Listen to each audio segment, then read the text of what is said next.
Good morning and welcome to Retirement Tax Matters. I'm Adam Reed. This is Garrett Crawford, our resident CFP. We're back. We are back in business. This is, holidays were a little all over the place. We pre-recorded some stuff. We recorded last week, recorded this week, and it feels like 2 weeks in a row we're on a streak, so watch out rest of the year. Streaks are not meant to be broken. No, we're going through to the end of the year now, so glad to be back with you guys today. Kind of the classic stuff, following along on Spotify, Apple Podcasts, YouTube, like, subscribe, all that fun stuff, get that knocked out of the way. But I think one of the main things, too, we want to just keep reminding people of is on our website, either the free resources tab or down below in the description if you're on YouTube, we have a 5-point checklist for do-it-yourselfers, people that work with an advisor, people that work with us. Good things to be on your mind, things that you're thinking through, planning through as you're kind of on this journey of tax return-driven financial planning and really making sure the IRS isn't your biggest beneficiary in your retirement. So I appreciate y'all following along with us. Well, we'll kind of jump into this today because we started part 1 last week talking about tax preparation and tax planning, kind of what seat at the table those both have, and now kind of wanted to talk maybe just a little bit more practically about what it looks like to work with a tax preparer, whether that's an enrolled agent, a CPA. But I think to start that is maybe a lot of the people looking for content like this are do-it-yourselfers. You've been doing your tax returns all your life. Maybe you're really frugal. You've been saving really well. A lot of the high net worth retirees in the $2 to $8 million range. You've done the hard work. Now it's kind of, hey, what is this paradigm shift? I've heard you talk about it with clients of, okay, I've saved, I've done everything on my own, I've worked really hard for 65, 70 years. Now what do I do? So what does that look like for clients and for people that you talk with? Yep. I think this is a great topic today. And as I was thinking about it, this is really just sharing a conversation I have behind closed doors with a lot of clients all the time. I feel like as we've gotten deeper and deeper into this tax return-driven financial planning, a necessity to partner with clients, tax preparers more and more. And so, some of this it's like all things in life. And I'm sure people watching this, you've had your unique industries that you have a lot of niche knowledge in. But some of your knowledge is anecdotal based on what you experience. And I feel like this topic here, I'm not trying to create an umbrella stereotype for every single tax preparation firm in Knoxville, Tennessee, in Nashville, Tennessee, in Los Angeles, California, because like we all know, different firms are different and they do different things. But I've just seen from my experience as a financial planner working with our clients, the things that I'm going to share today are just what I've seen and I've noticed. And like everything in life, it's constantly changing. And we'll talk about that probably a little later. That I feel like 2020 was a big catalyst in my mind for inflation, cost increasing, and we'll get to that. But what I've noticed as I've talked to clients and had this conversation is a lot of people come into retirement doing their own taxes. They've either, maybe they're like people I know that have done it by pencil. They've filled it out and mailed it in every year. Mm-hmm. But a lot of you all have shifted to maybe TurboTax as probably the most common tax planning software, although there's a couple others out there that are free or no cost. But while maybe half of you have done your own taxes yourself, the other half have worked with a tax preparer along the way. I would say a lot of people start that way, doing their own taxes, because they couldn't really afford to not do that. And a lot of times it's simpler, right, when you get going. You W-2s and maybe a little bit of interest or something from a bank account, but not too complex early on in life. Pretty manageable. And I'll be the first to say I've used TurboTax, and it's pretty great. You just upload your tax forms, and it'll populate it for you. And you can have a high degree of confidence that TurboTax is doing you right. But this idea of doing your taxes yourself, or maybe feeling like you're leaving something on the table, I feel like it comes to a head maybe in people's 60s or 70s. And I think for the niche of this podcast, we're talking about high net worth retirees. You've got a net worth somewhere between 2 and 8 million. And we're going to switch into psychology here. Mm-hmm. Old habits die hard. And so this comes up in a lot of different topics. It's not just tax preparation, it's spending, it's saving. Because you were 25 and out on your own, newly married, and you didn't have enough money to pay rent, you built all these good savings habits and investing habits that you look at your financial accounts one day, and it's kind of mind-blowing that $500,000 account has turned into $1 million, and the $1 million has turned into $2 million. The $2 million just within a year is now up to $2.5 million. Mm-hmm. And it's hard to break an old habit of thinking that you don't have the funds or the money to pay somebody to delegate this task. And so back to this idea of you've done it your whole life, or maybe you've delegated it to an H&R Block or something like that. You hit a point where you realize, I'm getting older. Maybe my mental faculties will not be as sharp today as they will be 10 years from now. Maybe I want to make sure that if I'm the primary, financial person in the household, that my spouse, if something happens to me, would not feel overwhelmed with all these old tax forms, and they'd have a name and a face and somewhere to go. And I would say maybe even bigger than all of those, I just see the penny drop and the light bulb go off when clients are like, I've got a lot of money sitting in that account. Why am I sitting around stressing about filling out my tax return? And I'm also wondering, am I doing it right? And am I leaving things on the table? Why don't they meet us and they say, I think you're right. I think it's probably time to delegate this task to somebody more knowledgeable than me. And that would make me feel better. Mm-hmm. And whether that's $500, $750, they make this jump from I don't have enough, or I can't do that, to this is probably long overdue for me to hand this delegation of tax preparation off. Mm-hmm. And I think you just alluded to it. Kind of the next topic, the next important thing, I think it's always funny. Anytime I'm looking for a quote online, I've got to put in my email. You do it in the wrong place, you start getting phone calls, and it's crazy. Yeah. So we kind of wanted to maybe help give you guys some ideas, some kind of guardrails as you look. You say, okay, you're right. I'm 65, 70 years old. Got all this money. I can swing an accountant. What does it cost these days? I haven't looked at this since I was back in my 20s and thought about it. So kind of what are some tiers, I guess, and what would maybe be, I think we're going to talk more about expectations at the end, but kind of what's a baseline level of service kind of for do-it-yourselfer versus working with somebody that's doing a little bit for you versus kind of like all the bells and whistles.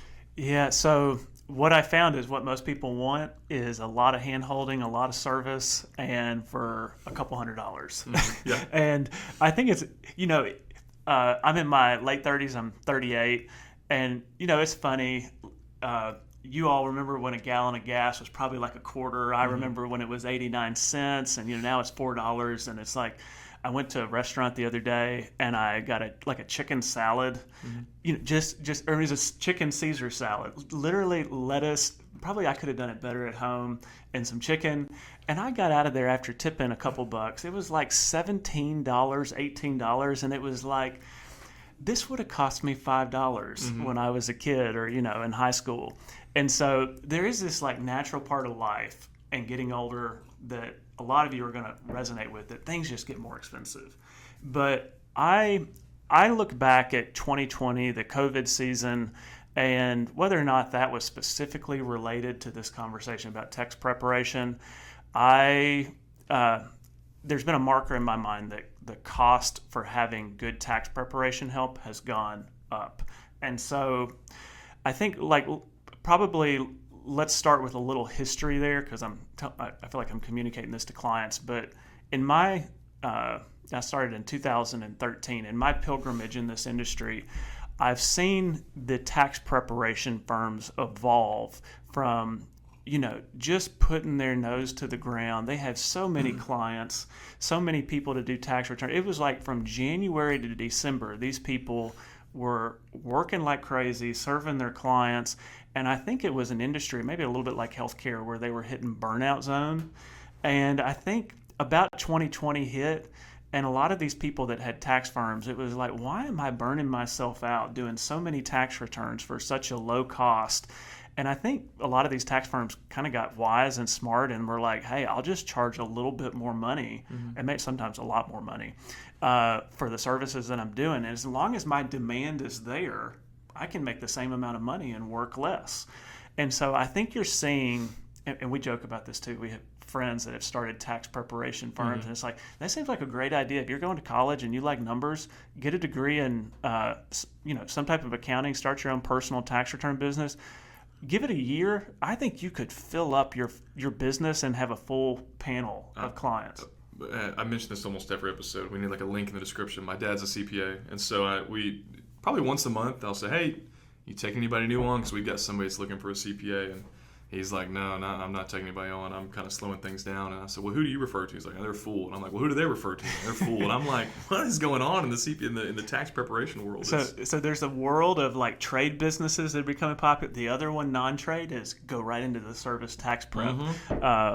So anyway, I say all this because I'm setting up this idea that tax firms, the cost has gone up. And I think it's catching some of our clients, even our wealthy, high net worth retiree clients. They go and get tax preparation help, and they're kind of between these two worlds of, but I can do TurboTax for $50. Why would I go pay a lot more for a tax preparer? So costs are shooting up. Now I want to back up just a little bit and explain kind of the spectrum of cost. And so we're in Knoxville. We have a Costco. You can go down to Costco, and usually every year around tax time, you can get the deluxe version. It's somewhere between like $30 and $50, depending on what time you catch the sale. And I would call that like the cheapest option. If you're still doing your tax return by pencil in hand, you're probably doing that for nostalgia reasons, not for efficiency. You're probably prone to more errors than TurboTax. But TurboTax is like that $30 to $50 solution. If your financial situation is pretty simple, you got some 1099-Rs, you've got a Social Security, maybe you've got an investment account that kicks off like a 1099 consolidated or composite that lists all your capital gains. If that's where you're at, I'm not going to say that's like the preferred solution, but it's not a bad solution. I think for a lot of people that can work.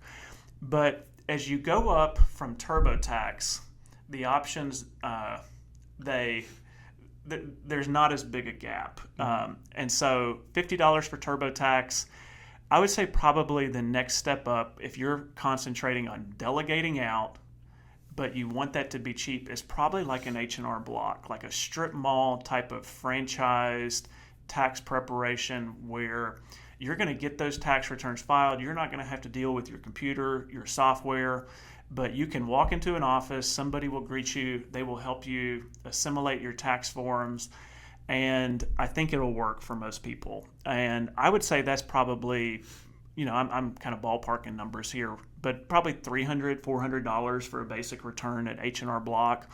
And that can be good if you find the right person, but probably one of the challenges of an H&R Block is there's going to be more turnover than like a more established CPA firm. So you may find somebody you love, maybe they're doing it in retirement because they like helping people, but then there comes a day that person that you really like at H&R Block, they move on, either start their own practice or they decide they just no longer want. So you got to kind of start all over with that relationship. Kind of reminds me of Garrett and I. Great Clips, if you're listening, we'd love a sponsorship. we both go to Great Clips. It's right next to the office, and in there's maybe 5, 6, 7 different ladies that cut hair in there, but there's probably 2 that I think do a really good job, and I never pick because I'm always in a hurry because I've got young kids, and so when I see them, I'm like, oh, thank goodness, and when I don't see them, I'm like, uh-oh.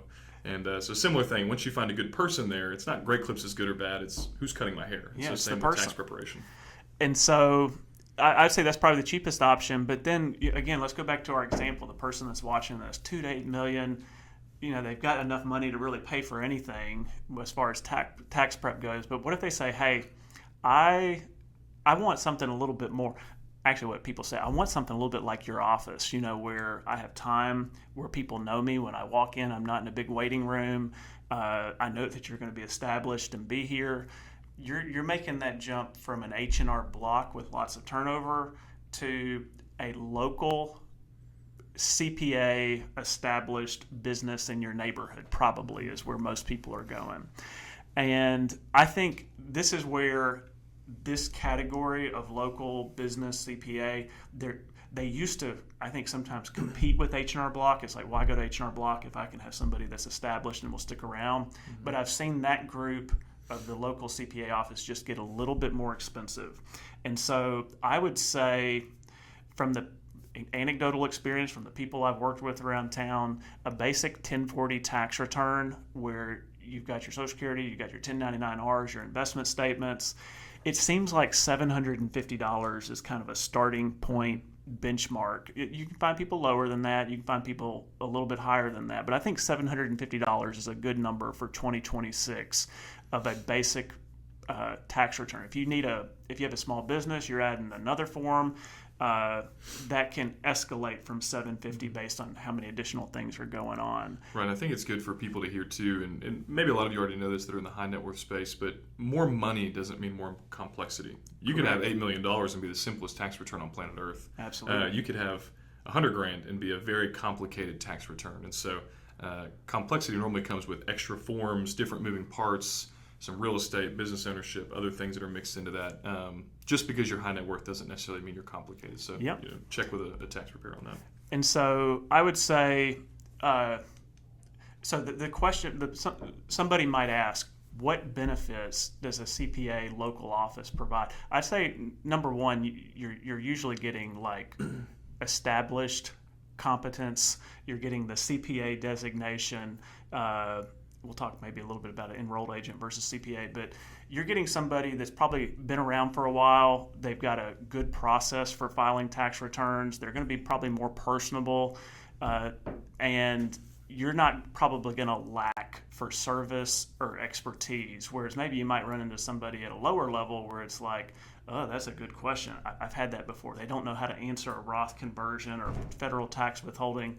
I think most local CPA offices are going to have expertise and competence. Mm-hmm. But I would say probably bigger than that, for the purposes of this conversation around why do high net worth retirees probably need to delegate this out. If you're working with a financial planner like our office, you want to find somebody that your financial planner is comfortable with and has worked with before to make that a seamless experience. I think tax return driven financial planning to help minimize, taxes over a lifetime. A financial planner can help you do it, but if you can partner a local established CPA firm that is good at what they do and that can actually bring additional value to a great financial planner, that is a wonderful delegation thing to hand off. So yes, while you're paying more for that service, I think the overall experience for somebody that's listening to this podcast is going to be a lot better. And you're probably going to find the synergy between a financial planner and your tax preparer is probably going to be great. Yeah, and a shameless plug for what we do is we actually pay for tax preparation for clients over $3 million. Yeah. So find you a firm that'll pay for those, and then that way it's free for you. And so enjoy the benefits of that. I think to kind of put a bow on today, I think maybe touching on a little bit of a story of, I think, kind of what started the whole conversation for us these last two episodes of, hey, do clients need this? What do they need? Why do they need it? And kind of just the expectations that one should have if they reach out to a tax preparer, maybe for the first time in their lives. Yeah. What they should expect going into that first tax season. I think you and I have discussed this. Expectation is everything with finding, as a financial planner, referring one of my clients to a local CPA firm. And I say that because I kind of learned the lesson the hard way. Had a great CPA here in town, brought in a new client. We were doing tax planning. Things were, going great. He said, hey, I'm kind of ready to, upgrade my tax preparation experience. And so person here in town, I referred him. And, we caught up through the year, and he told me he was working through it. And we revisited at our annual review, and I said, hey, how was that experience with the local CPA tax firm? And he looked at me and he said, it wasn't spectacular. It was actually, I forget the exact word, but it did not meet his expectation. And I was like, oh, well, why not? And so we had this dialogue conversation where I think he was anticipating, because we were doing all this tax planning for him and the Roth conversions, that he would have a equal experience with his new CPA group, where they would, sit down with him for an hour and ask him about the big grand plan. And instead, his experience was very similar to his strip mall-like franchised tax experience, where he went in for an initial interview. They asked him a few questions. They had him fill out a checklist. He provided his tax forms, and he said, they did a great job.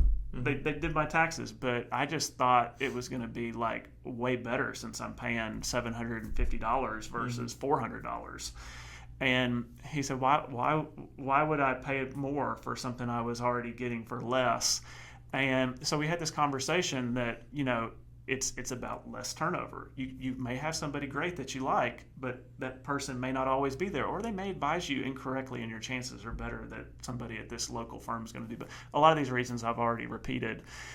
And and I think the other part was just reminding him that there's a relationship between a financial planner and a CPA where we really do sometimes take the lead on the tax planning portion, whereas the CPA will do the tax preparation. In his mind, the CPA was doing like a double, more in-depth tax planning that was going to make all this come alive. And so I said, no, we're helping you see the opportunities, and then we can interact with your CPA to do a kind of double confirmation that that's where we want to go.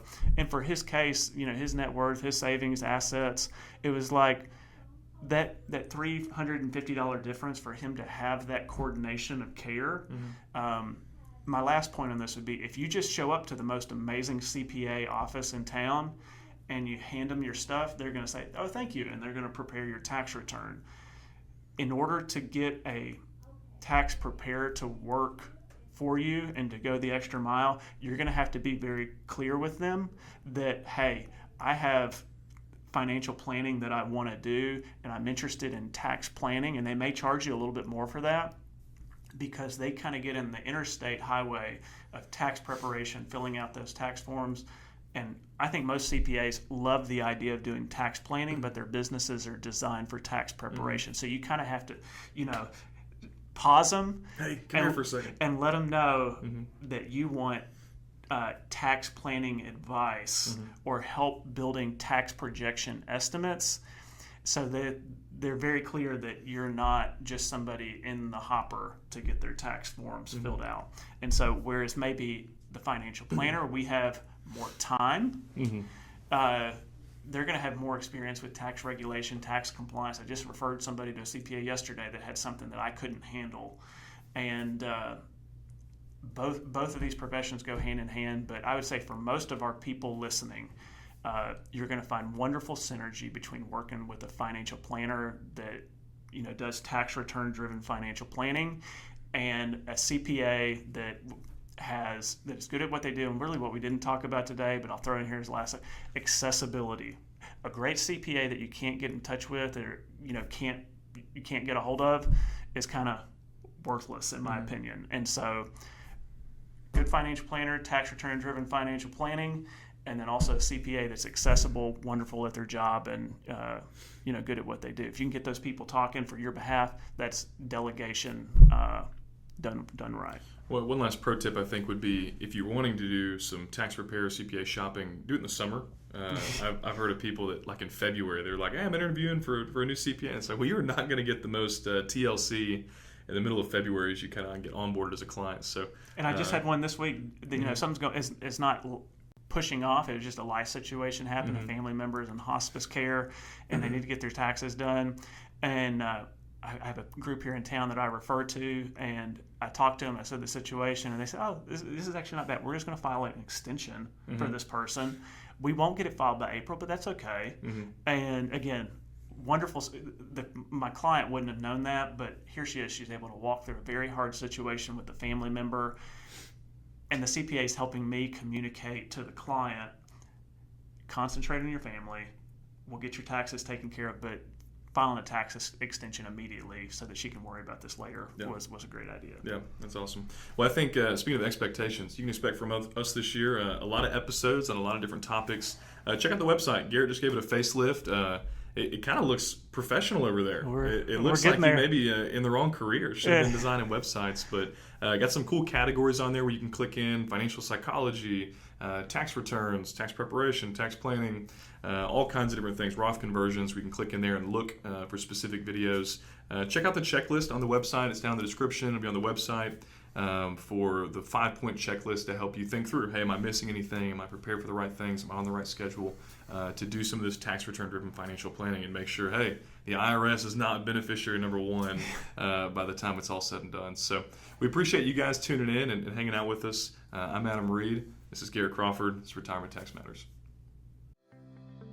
Thanks so much for listening to Retirement Tax Matters. As always, the ideas we share here are for educational purposes, and we do our best to get it right, but this isn't a substitute for specific tax or financial advice, because a truly effective strategy is always built around your personal situation.